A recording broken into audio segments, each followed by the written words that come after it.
Happy Halloween! The Jets are taking on the Houston Texans tonight. Game day. It's Halloween. The Jets are wearing all black, and I couldn't be more excited for this game, man. I've been looking forward to this game all week, Matt. I mean, a chance to go on a run. I mean, it's just going to be a great time tonight, Matt. How you feeling about tonight's game? How you feeling? Did you have your cayenne pepper and water mix yet? That's what we got to do to get them on this win streak. Should I do that right now while we're live on the show? I mean, I did it. I think you did do it. I saw your video. Yeah, it's something.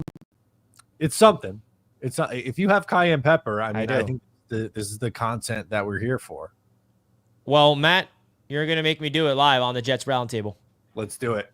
All right. Well, we're going to do the cayenne pepper and water because, nothing else works. So why not the cayenne pepper and water, the fountain of youth? So, folks, big shout out to BetUS for sponsoring today's show, as always, for being the proud sportsbook sponsor of the AFC East Roundtable all season long. We'll hear from them later on in the show, but got to give them a big shout out, man.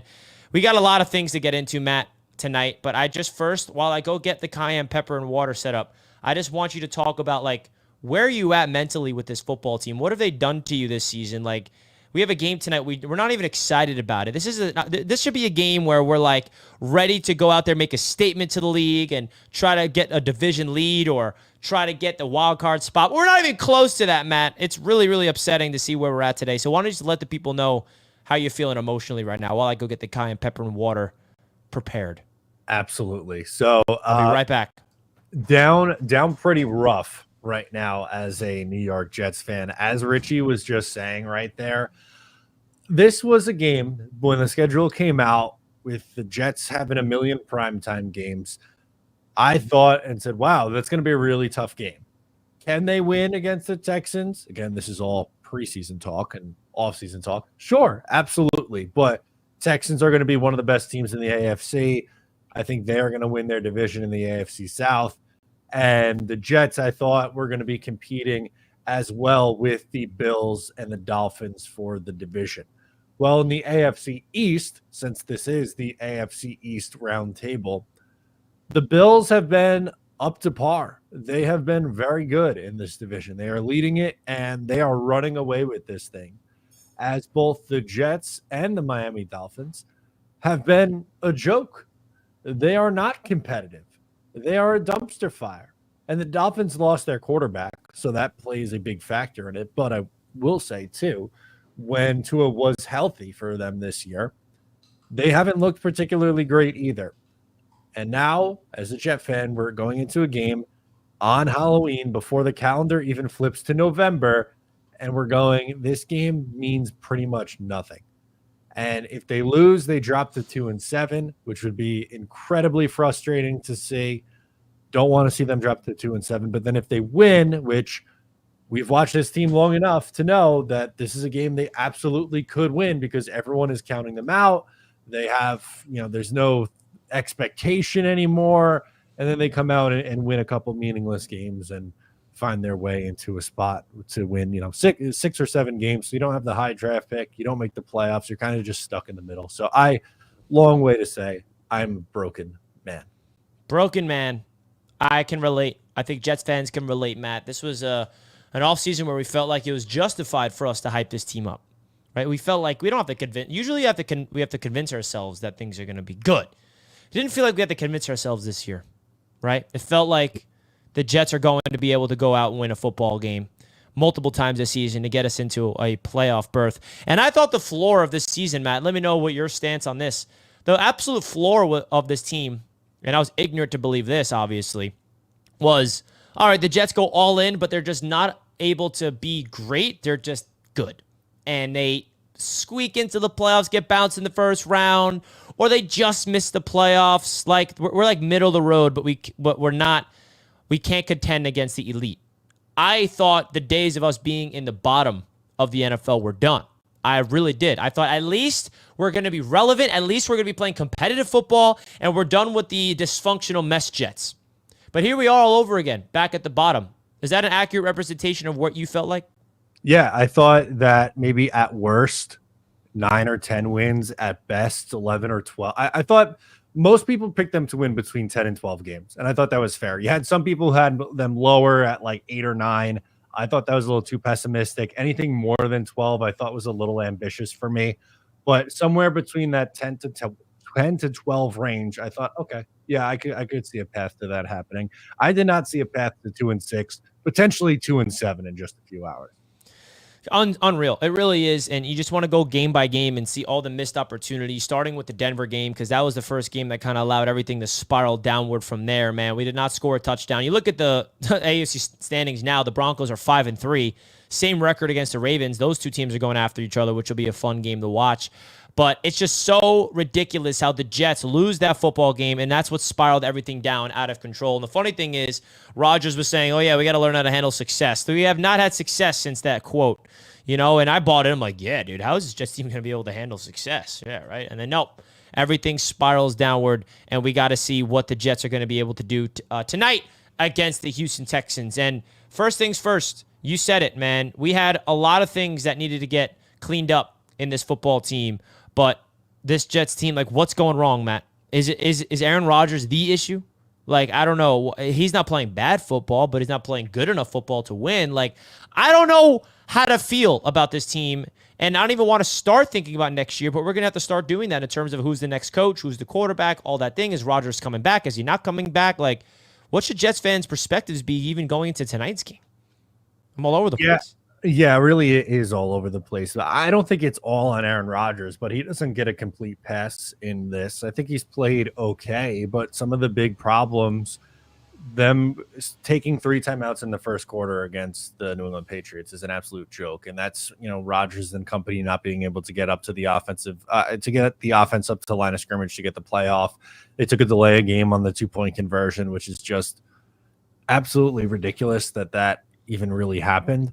And Rodgers, because of all the injuries, the hamstring, both knees, the high ankle, I don't think he's moving around very good. So he's limited that when the pressure comes, he can't really escape and do much with his legs. And, not saying that I was expecting him to be 2011 Aaron Rodgers run around back there, but I thought, there's a chance he'd be able to move around a little bit better than what he has been so far. So he doesn't get all the blame. He gets part of the blame along with this coaching staff, which just clearly isn't good enough, and some stubbornness, I think, from the general manager as well. I think them sticking with Greg Zuerlein as long as they did is an indictment on Joe Douglas. He's injured now, though. Yeah, injured. He's on IR, so he might be able to come back and kick at some point. And we did see Rodgers move around a little bit, which kind of fueled my delusion more against the last win. The last win, Rodgers had 18 rushing yards, was moving around, and then do you think him getting banged up the next week kind of ruined that ability of Rodgers? And now apparently he is coming off like they didn't win against the Patriots, but he didn't get hit. So he feels like, according to himself, the best physically. Are we going to see that same mobile, athletic Rodgers escaping the pocket, picking up yards with his legs? Because if that's the case, that is a new level of Aaron Rodgers that will absolutely open up this offense. Yeah, I hope so, but I can't sit here and logically say that it's going to happen until Why not? I see it. He's got to prove it to me, man. But Matt, there's a difference this week. Like, yeah, buddy, that'll open up your sinuses. I'm excited for you to try this. So, if you guys have not been following along the Jets stuff this week, right? We had a lot of things that this Jets organization has been desperate to do to try to win. Okay, it started with firing Saleh. That didn't work. Haven't won a game since. And then they went out there and traded for Davante Adams. They haven't won a game since Davante Adams is a Jet. And then they went out there and renegotiated the contract of Hassan Reddick. They brought him in, still haven't won a game. But now we have the cayenne pepper and water, all right? The fountain of youth, according to Thomas Morstead, and Aaron Rodgers is drinking this. And now he says he's felt the best he's ever felt. So if the Jets win tonight, we're going to have to really have a discussion about this cayenne pepper and water. So let's give it a try. Mr. Matt O'Leary, he started the trend of doing this on social media yesterday. So I'm going to join him. Cayenne pepper and water. Happy Halloween. Wish me luck. Good luck. Woo! Those are 2 big sips. Okay. Yeah. Spicy? Yeah. I love spicy foods, but woo! All right, I'm in. I'm 26 years old, but now I feel 21 again. All right, now I think I can go on the football field and do some things if I was Aaron Rodgers tonight. Okay, Jets fans, drink your cayenne pepper and water and enjoy Thursday Night Football. Happy Halloween. Okay. Yeah, it'll really wake you up. It's gonna sit with you for a little bit. I didn't do a show after I had mine, so I give you all the props for doing that and sticking with us. But what sucks is if the Jets win, now both got to do it again because we got to keep this streak going. Dude, So that's gonna be the how the Mets had Grimace, they had OMG, they had all these little things they like attached onto to spark the magic. Maybe this is the magical thing. Maybe this is totally not happening, but like it's just fun to think of the hypothetical scenario that we're so desperate to cling on to anything optimistic to for this team to get us out. But we'll see if the Jets can do it. My mouth's on fire right now, but it's all worth it because I now have the fountain of youth, and we should see what the Jets do. So chat, let us know if you're going to join and do the cayenne pepper and water challenge like Aaron Rodgers does, because if he goes out there and wins tonight, it's going to be an interesting thing to see. Now, a very interesting thing about tonight's game that I just can't wrap my head around is that the New York Football Jets are the favorites. They were favorites against the Patriots by over a touchdown, lost. They were favorites against the Pittsburgh Steelers in Pittsburgh and lost. And the New York Jets are favored against the first place Houston Texans. I don't care who's healthy. I don't care who's injured. How are the Jets favorites when they're home? So if you guys want to check out BetUS Sportsbook, folks, that is the #1 online sportsbook on the face of the planet. Make sure you guys check them out. Here are the odds presented by BetUS Sportsbook for tonight's game, man. +1 are the Texans, and it's plus money for the Texans money line. I mean, can you make this make sense for me? Why the Jets continuously are favorites? Like, what am I missing? Well, I don't agree with it, but I'm going to try to give you the spin. So what I think is happening here is the books are looking at the Jets and going, if they had just a league average kicker and not a horrible kicker, they probably have a couple more wins and maybe are closer to a 4-4 team, if not a 5-3 team instead of a 2-6 team, while the Texans are 6-2. Also, the Texans are a little banged up now. No Nico Collins. They also don't have Stephon Diggs as well. That might play a factor in this line. Now, I don't buy that. I still think even with all those things described just there, that the Texans should still be probably 3-point favorites, somewhere in that range. Or this could just be like, I don't know, one of those scenarios where just Vegas knows and everyone's going to be like, how is this possible? Everyone loads up on the Texans money line and like 90% of the handle is on the Texans in this game. And then the Jets somehow win. And you're going, they did it again. Vegas always knows. So maybe we're overthinking this for some reason. Maybe we are overthinking this, and the Jets are just going to go out there and win a game that no one expects. And this is a game that the Jets would win, by the way. But if you guys want to take advantage of BetUS's promos, don't forget to check them out, folks. You get a 150% bonus in your first deposit, 125% on your next two deposits, up to $2,000.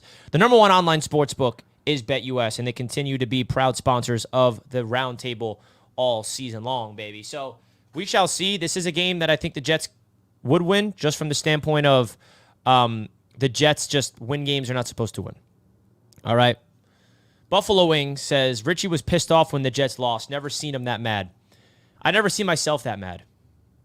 That was an incredible rant. I said I was on a stream yesterday with Buffalo, Jet fan, and I said that when this team has maybe the most positive person I know in Richie, down as bad as he was in that video, I don't know how they're going to ever get anyone to believe in them ever again.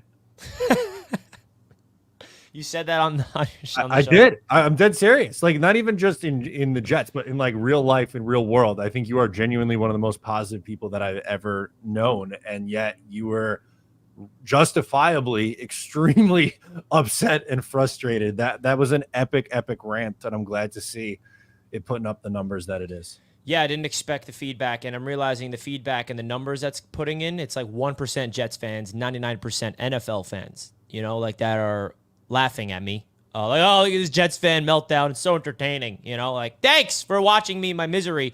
But that was just pure explosion of frustration, Matt. That was just years of built up optimism, years of built up hyping this team up and like believing in this organization and like having that belief that the same old Jets is just a narrative and they're going to finally get out of it. And then to have the reality smack me in the face. Like, no, we are that same old Jets team. Like, yeah, that was kind of the, I thought we were going to beat the Patriots and then lose to the Texans. And like the fact that we lost to the Patriots, that's why it broke me, man. I thought we at least got over that hurdle. Like the Patriots going to the season, Matt, we all said are like the worst team in football. And the fact that we lost to them and with the same record as them, that was when it all hit me. Like, yeah, we are not bad. We are atrocious. And that sucks with the high expectations we have. Yeah, it's horrible. And when you watch that game, like even if the Jets won that game, there's no way that you could have come out of that being happy. Because, yeah, imagine the Jets like stopped them at 4th and goal at the 1. How everything would be the same but different at the same time.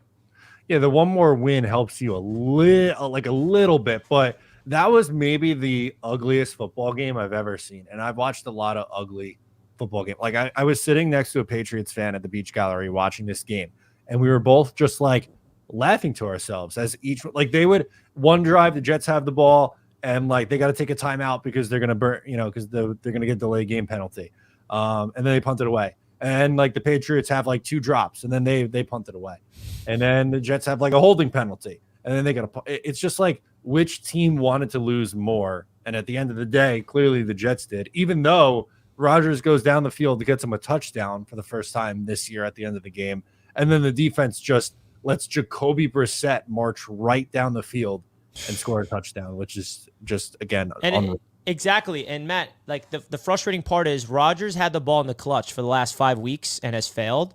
And this was the one time he had the ball in the clutch and actually came through and scored and took the lead. I mean, I don't give him a pass for that delay game on the 2-point conversion and failing, because if they converted that 2-point conversion, you're up 7 points, and the worst thing is overtime.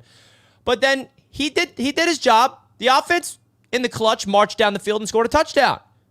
And now we have a defense that needs to go out there and prevent Jacoby Brissett, who has struggled to push the ball down the field all season, prevent them to score a touchdown. And they failed. So it's not just an Aaron Rodgers problem. It's not an offense problem. We have a defense problem. This defense has proven to be very overrated, and that's sad, because that's what our identity is supposed to be. And without that, we are absolutely nothing, because the reason why we were optimistic about the Jets is because you're adding Aaron Rodgers to a team that looks very good around him. Championship caliber defense and promising talent around him on offense. And this championship caliber defense is long, long gone, Matt. We have a super chat from Staff Boy, $5. Do you think you would have a better record right now if you had Wilson or Darnold still? Saleh wanted to keep Darnold, but the front office said no. There are so many things that'd be different right now, first of all, if we went either of those directions. The weird thing about this, Matt, is everyone keeps reminding us that Zach Wilson has a better record than Rodgers at this point in the season last year. And, like, let's be honest, Zach's not the reason they were winning those games, first of all. And then Sam's out there in Minnesota, but I think Sam needed to find his confidence by getting shipped off to another team and to get developed. I don't think the Jets would have developed Sam properly if he was here. So I think, listen, we are 2-6. So how much worse can Wilson and Darnold be? But I think it's very wrong for us to assume that the Jets are better if we had Sam or Zach right now. Yeah, I mean, for like Zach Wilson's the 3rd quarterback on a team that has Bo Nix and Jared Stidham in front of him. So that's number one. And for Sam Darnold, he went after the Jets traded him. He stunk his first couple years in Carolina. Then he was a backup for the 49ers, and Kyle Shanahan let him go. He didn't see enough from him to sign him as a backup. And then he wasn't going to be the Vikings starter this year, but JJ McCarthy got hurt. And I think it's credit. You got to give him credit, because I think he's played really well at the beginning of this year. But he also has the best wide receiver in football in Justin Jefferson and a elite level offensive minded coach. So I don't think the Jets could have afforded to wait till year 7 for Sam Darnold to figure it out. Nor do I think after 35 starts, however many games Zach Wilson's ended up starting for this football team, I don't think he deserved any more playing time. So yeah, it sucks that the Rodgers thing didn't work out, but they were forced to make that big swing because they missed in the top 3 at quarterback with both Sam Darnold and Zach Wilson. So maybe they have a better record, but it makes no sense to have kept either one of those guys. And how? Let's think of this hypothetical scenario. The Jets don't trade Sam when Saleh gets hired. They keep Sam Darnold. They don't draft Zach Wilson. They use that pick either trading back and getting more ammo to build around Sam. Where are we right now? Do we have Aaron Rodgers? Do we not have Aaron? Is Sam already gone? Did we pay him? Is he trash? Like, that's just an interesting hypothetical because I think that scenario would have set us back a different way than where we are now. That was 3 or 4 years ago. So I'm just curious where it would be now if Sam would still be here or not. I'd have to say no, because Sam obviously is a product of good situation around him, and we did not have a good situation around him when Zach came in. So what makes us think that he'd be successful with the same situation that Zach was in, right? Yeah, I don't know. I have no idea how it would have clearly been a domino effect, but also what didn't help too, and how the Jets got to this point is, Joe Douglas decided to take Mekhi Becton in 2020, missing on your left tackle and having to move on, whether it's, the injuries or just underperforming, whatever you want to chalk it up to, really set this team back. And then also missing on the number 2 pick with Zach Wilson. Like, I don't blame him for taking a quarterback and wanting to draft his own guy. He didn't draft Sam Darnold. You only get so many chances to be an NFL GM. Why would he, latch on to a guy that someone else drafted that had major question marks after his 3rd year? I got the decision why they did it. But unfortunately it didn't work. They pivoted and tried to get Aaron Rodgers in here. They saw what happened with Tampa Bay and Tom Brady. They saw what happened with Matt Stafford and the Rams. They saw what happened with Denver Broncos and Peyton Manning, and they thought they could recreate it. And might be the only team that wasn't able to do it with a veteran quarterback. And at least fail in the playoffs, right, Matt? I mean, at least make the wild card and lose in the divisional. This is the conversation I wish we did not have to have, because I want to focus on the present, which is tonight's game, but we have to talk about next season now. What the heck's going on? Is Rodgers hanging it up? Is he coming back? Because it seems like if you read, first of all, if you just listen to Rodgers, he says he's staying here multiple seasons. Davante's here. They renegotiated contract. His renegotiation looks like there's guaranteed money committed to Davante next season. Are the Jets committed to Aaron Rodgers and Davante Adams next year with the new revamped coaching staff? And if they do that, Matt, are they going to draft a quarterback in the first round to let him sit and compete with Jordan Travis behind Rodgers next season? Because the only thing that can make me excited about Rodgers coming back next year is, number one, our expectations would not be high. We'd be like, okay. And they would have to draft a quarterback in the first round. Yep. I'm a big Jordan Travis fan. I really, really am. But I just don't want him to be like the only option for us for the long term. If we draft the first round pick at the quarterback spot, and the whole notion going into next season is, okay, we got Rodgers in his last season. He announces, this is my last year. And we're just like, let's be competitive and hopefully let the coaching staff that we bring in develop the young guy, and then the young guy takes over when Rodgers is gone. Like, that's what can get me excited for next season. Yep. Is that something that you'd agree with? Or I agree 1,000%. I think we do, for better or worse, I think Aaron Rodgers is back in 2025. But what I think needs to happen is the Jets need to hire a general manager, have that general manager hire a coach, and they have to be number 1 and number 2 in the organization. It can't be Woody Johnson and Aaron Rodgers as the 2 most important people in the Jets organization. And if Rodgers is okay with that and just kind of going back to this, regular, normal structure of how NFL teams operate, I would absolutely draft a quarterback in the first round. I would have him sit behind Aaron Rodgers, and basically you have 2 lotto tickets, because we could like Jordan Travis, and I was a fan of the Jets taking a day 3 swing on a quarterback, but we have no idea what he's going to be. He hasn't even practiced yet this year, so you can't go into next year and be like, oh yeah, Jordan Travis is going to be our guy because we drafted him a year ago, we like him. But if the Jets are getting a new regime, which is highly likely, it's not the guy that they picked. It's a day 3 quarterback. If it hits, great. If not, it's probably more likely that it doesn't. But who knows? Maybe both hit. It's a good problem. You have 2 good young quarterbacks. And the thing I also have to say about this coaching staff search, with the reality of Rodgers coming back next year, let's be honest, Matt, Aaron Rodgers is not going to want to play next year if he has to learn a new system. Rodgers is not. That's where I'm curious about this coaching staff search. We're obviously not bringing back Hackett, But we're going to have to look for a coach that is a very similar offensive system as Aaron Rodgers, because we all know Rodgers is not going to go into next season learning a new system. This is the Rodgers system, and it's failing.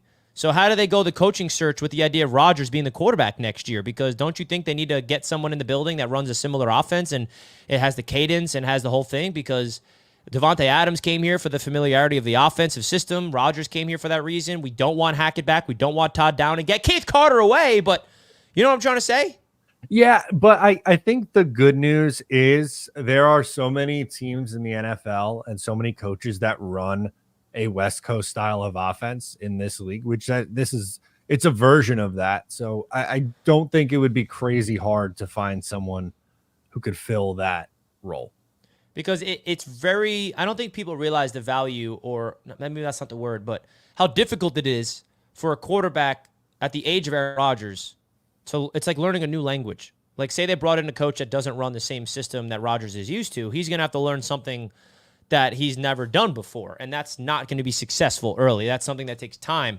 So I don't know where that's going to happen. That's why I feel like maybe there's a chance where Rodgers just like, from the hypothetical scenario of him retiring, Matt, I think this is the only way he retires if he simply loses the joy of playing football. Yeah. I think he said when he came to the Jets, he refell in love with the game. And if he refell in love, out of love of the game, because we hear Devontae say and Rodgers say that there's the team is not having fun. Like they're losing the joy. Even the players are not playing with a sense of joy. I mean, if there's no joy on the field, I don't think Rodgers is coming back from that perspective. He's old. He's banged up. If he loses the genuine joy of the process of being a quarterback, that's when I think he decides to hang it up. And I don't know if that's going to be the case or not. Yeah, I mean, well, I haven't had much joy watching the Jets over the last 15 years. And it seems like they're not having fun. Yeah. So if you're not having fun, you're going to lose. You're not wrong, though. They have to have a different mindset. Unfortunately, it feels like anytime the first sign of something going wrong for this team, they just completely melt down. And that's a major red flag, and I think that's a major indictment on the coaching staff. So I would expect a lot of changes this offseason for the New York Jets. All right, quick hitter. Head coach, who's it going to be? Who do you want? What's your prediction? Do you have a who you want and then who you think it's going to be? Who you got so far? I know we got a long way to go for this. There is a really long way to go.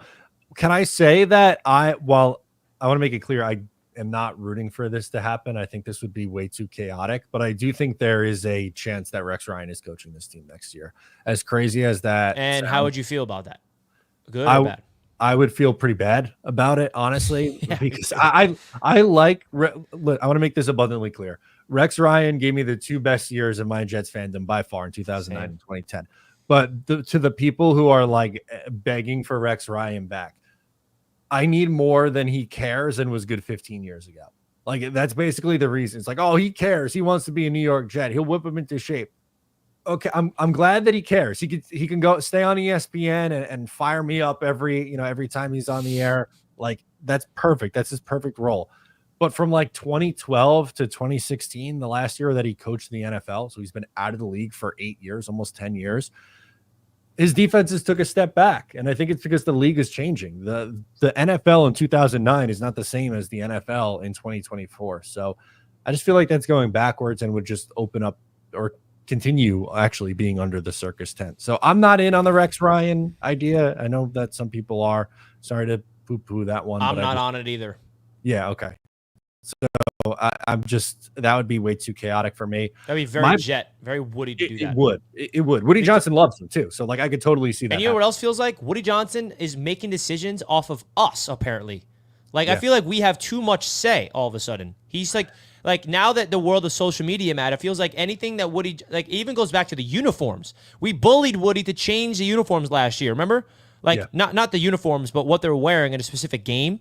Like, I really think now that Woody's on social media, he's so tapped in. He sees, at JetsFan82459 say, fire Saleh. He's like, that's a good idea. I'm going to fire Saleh. Or just like that's just a little example. Like, I really feel like Woody Johnson cares more about the pulse of the fan base and our satisfaction over actually winning and like doing the smart decisions. And Saleh's getting fired is just an example. Yeah. That's just not good. That's why I feel like I'm scared he's going to hire Rex. Like, oh, Jets fans want Rex. You know what, Jets fans? I care about your emotions more than winning. I'm going to hire Rex for you guys.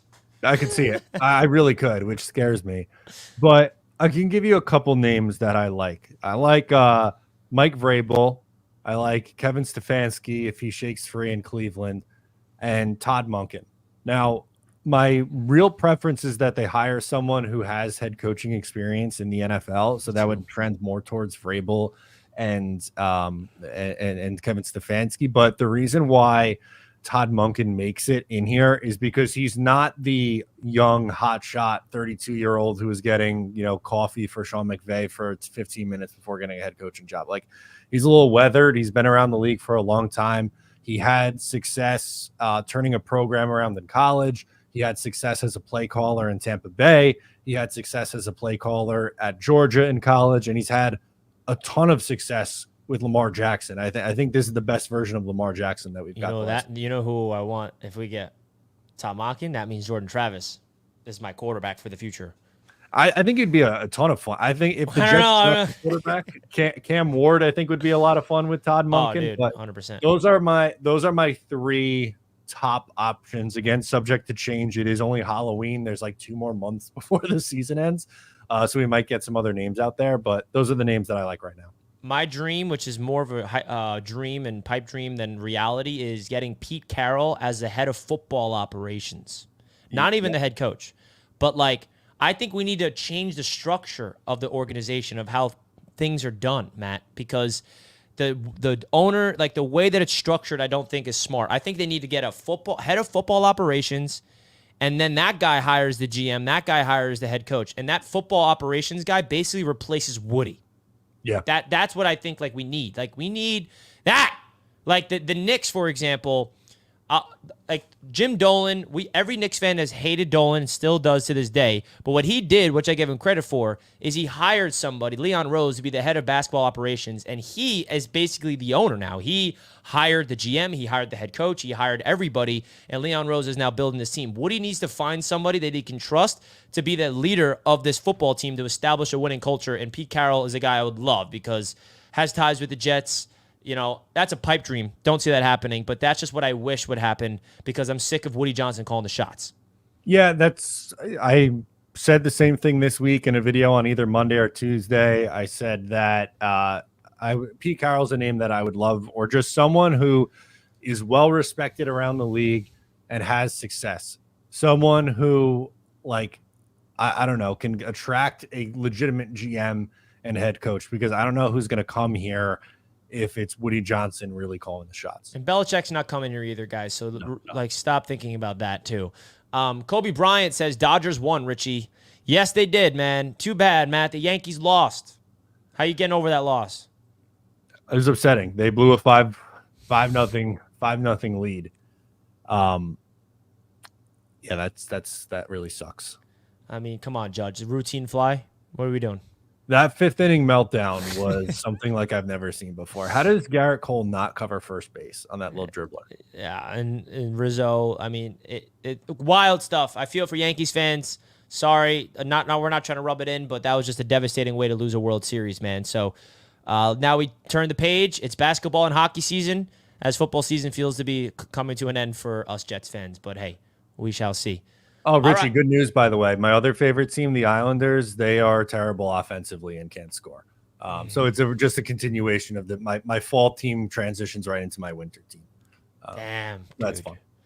I'm sorry to hear that.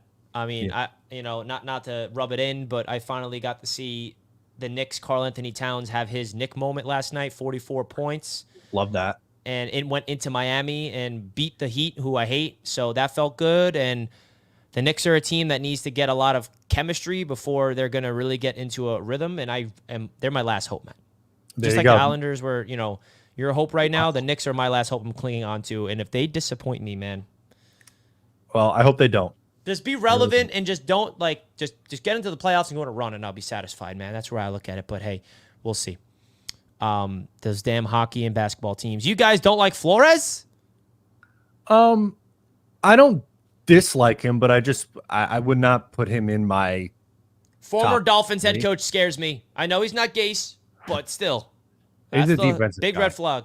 Big red flag being a former Miami Dolphins head coach. Yeah, I wonder why.